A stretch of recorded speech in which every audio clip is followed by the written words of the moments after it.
এটা আমাদের চাকদা, আর এখানে অল্প একটু জল হলেই রাস্তা বন্ধ হয়ে যায়। অ্যাকচুয়ালি এখান দিয়ে জল পাস করার কোনো জায়গা নেই। সো ফ্রেন্ডস, আমি আফটার লং টাইম যাচ্ছি একটা ডান্স ওয়ার্কশপ করাতে, আর ওয়ার্কশপটা আজকে দিতে যাবো ছোটো ছোটো বাচ্চা স্টুডেন্টদেরকে। আর আজকে আমাকে যেতে হবে অটোতে করে, ট্রেনেতে করে। তো তাড়াতাড়ি আমি স্টেশনে যাচ্ছি ট্রেন ধরার জন্য। কিন্তু ফ্রেন্ডস, গাড়ি খুব স্লোলি চলছে এই জলের কারণে। আপনারা দেখতেই পাচ্ছেন কি অবস্থা হয়ে আছে।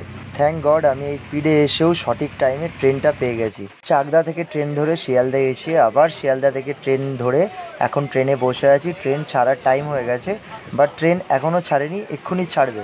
তো আস্তে আস্তে লোকজন উঠছে, আমি সিটটাও পেয়ে গেছি, খুব ভালো হয়েছে, থ্যাংক গড। না হলে আমাকে 1 ঘন্টা দাঁড়িয়ে দাঁড়িয়ে আসতে হতো।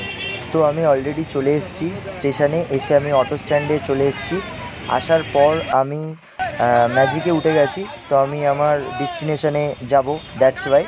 তো এখান থেকে লোক হবে বলে ওয়েট করছে, আরও 2-4 জন প্যাসেঞ্জার হয়ে গেলে একবারে গাড়িটা ছাড়বে। গাড়ি ছেড়ে দিয়েছে অলরেডি প্যাসেঞ্জার লোড করে, কিন্তু এখান থেকে এখনও যেতে আমার সময় লাগবে আধা ঘন্টা। দেখতেই পাচ্ছ এখানে আমি বসে কথা বলছি আমার ছোট ছোট ডিয়ার লিটল স্টুডেন্টদের সাথে। তো ফ্রেন্ডস, খুব ভালো টাইম স্পেন্ড করলাম এখানে। গার্জিয়ানরা ছবি তুলছে, দেখতে পাচ্ছ।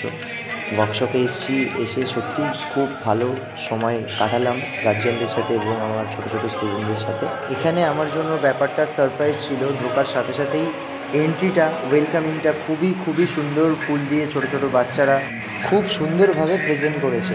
অ্যান্ড পুরো ওয়ার্কশপের ছোটো একটা ভিডিও ক্লিপ শেয়ার করছি আপনাদের সাথে। ভালো লাগলে please subscribe, like, comment, share করে সাপোর্ট করবেন।